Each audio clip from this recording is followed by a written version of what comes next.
Pemirsa, perkembangan perbankan syariah semakin menggembirakan. Jika pada tahun 2006 lalu pertumbuhan aset mencapai 27%, maka pada tahun 2007 meningkat menjadi 36,5% atau memberikan kontribusi sebesar 1,84% pada perbankan nasional. Lantas seperti apakah tren perkembangan perbankan syariah ke depan? Ikuti wawancara kami selengkapnya bersama dengan Kepala Biro Direktorat Perbankan Syariah Bank Indonesia, Mulya E. Siregar. Perbincangan ini dipandu Maria Kalai.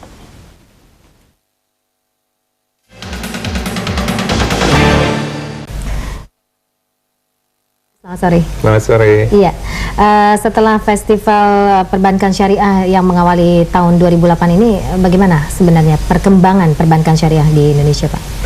Cukup menarik ya Mbak Maria. Tahun 2007 ini, kita di akhir tahun 2007 ini terjadi peningkatan total aset sebesar 36,5%. Ini sangat signifikan dibandingkan tahun 2006 yang lalu, hanya 27%, sekarang meningkat 36,5%, sehingga total aset sekarang menjadi 36,5 triliun atau 1,84% share-nya terhadap perbankan nasional. Ini satu hal yang signifikan, dan kita berharap melalui Festival Ekonomi Syariah yang merupakan kegiatan Bank Indonesia dalam mengedukasi publik mengenai perbankan syariah. Kita berharap di tahun 2008 nanti di akhirnya kita bisa mendapatkan peningkatan yang lebih tinggi lagi dari 36,5%. Oke, dengan peningkatan aset itu apakah memang menunjukkan perbankan syariah ini menjadi sebuah pasar yang promising gitu, menjanjikan? Akhirnya memang ditandai ada beberapa bank-bank yang juga mengkonversi diri ya menjadi bank perbankan syariah. Iya. Ini bisa kita lihat bahwasanya dari beberapa bank komersial yang membuka unit usaha syariah di tahun 2007 itu lebih kurang hampir 10 barangkali ya membuka unit usaha syariah. Dan juga memang kalau ditanya promising ya, memang benar sekali bahwasanya dari hasil survei Bank Indonesia itu lebih kurang 40% peminat daripada bank syariah. Ya, kalau kita dengan itu, waktu itu survei itu lebih kurang 5.000 responden, ternyata 40% berminat. Cuman sayangnya mereka belum paham sebenarnya apa itu bank syariah, hanya sekitar 11% lah yang paham. Jadi minat tinggi, tapi tetap harus dilakukan edukasi publik. Minat tinggi itu datang dari bank-bank konvensional yang ada di dalam negeri, atau memang dari luar juga banyak? Kalau tadi saya berbicara dari sisi demand, customer. Tapi kalau dari sisi supply, demikian juga dari sisi supply juga cukup tinggi, karena memang dengan melihat demand yang cukup tinggi itu, baik dalam negeri maupun luar negeri. Dari luar negeri sangat tinggi sekali minat untuk membuka bank syariah di Indonesia. Karena mereka tahu kita termasuk negara muslim terbesar di dunia, dan juga mereka tahu banyak sekali proyek-proyek yang bisa dikerjakan di Indonesia ini dengan sistem syariah. Tetapi ada satu hambatan, beberapa hambatan dalam masuk ke Indonesia ini. Misalnya kita belum punya undang-undang mengenai surat berharga syariah negara yang merupakan instrumen keuangan syariah yang sangat dinanti-nantikan oleh para investor untuk masuk, yang dikenal sebagai sukuk ya. Yang kedua juga tax treatment mengenai pajak. Ini kan transaksi syariah yang dikenal dengan sistem jual beli atau markup sale itu, sementara ini masih double tax.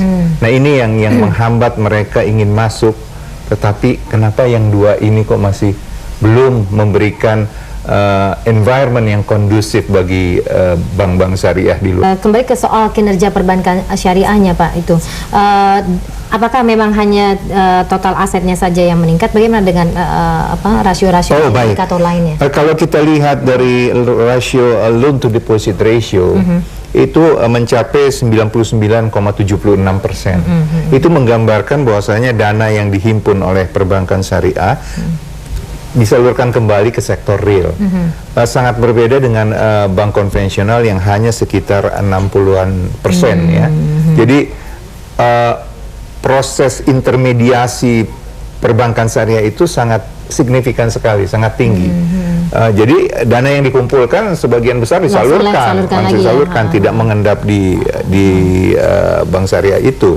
Tapi kenapa kemarin ada catatan bahwa tingkat pembiayaan bermasalah ini cukup tinggi, NPL-nya cukup tinggi di Betul.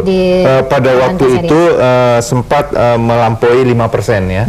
Tapi sekarang berdasarkan data kami yang kami peroleh yang terakhir Desember 2007 itu sekarang 4,05%. Jadi sudah menurun. Kita bisa pahami ya bahwasanya bank syariah, saya melihat di tahun 2007 ini banyak yang dikerjakan bank syariah yang selama ini melakukan pembiayaan perdagangan.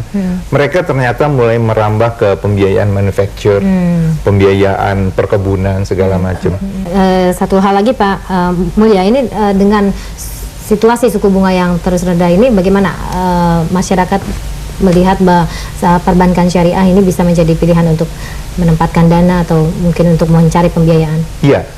Kalau di sisi dari penempatan dana, penurunan suku bunga ini sebetulnya menggambarkan bahwasanya return yang diberikan oleh perbankan syariah dibandingkan dengan return yang diberikan oleh bank konvensional itu akan bersaing, lebih bersaing.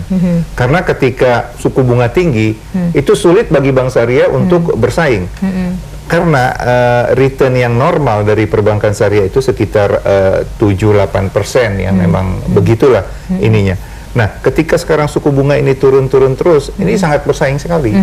Nah, dari sisi pembiayaan, nah ini yang agak masalah. Ketika pembiayaan ini suku bunga turun, mereka cenderung melunasi apa yang sudah mereka ambil pembiayaan dari bank syariah, lalu beberapa nasabah itu pindah kepada konvensional karena kebenaran turun kan, lebih cepat ya, lebih cepat. Nah, ini yang memang juga karena kan banyak pembiayaan yang dilakukan oleh perbankan syariah itu adalah pembiayaan yang berbasis prinsip murabaha. Jadi sebenarnya perbankan syariah permasalahannya hanya di lebih banyak di pembiayaan ya Pak ya? Betul. Baiklah.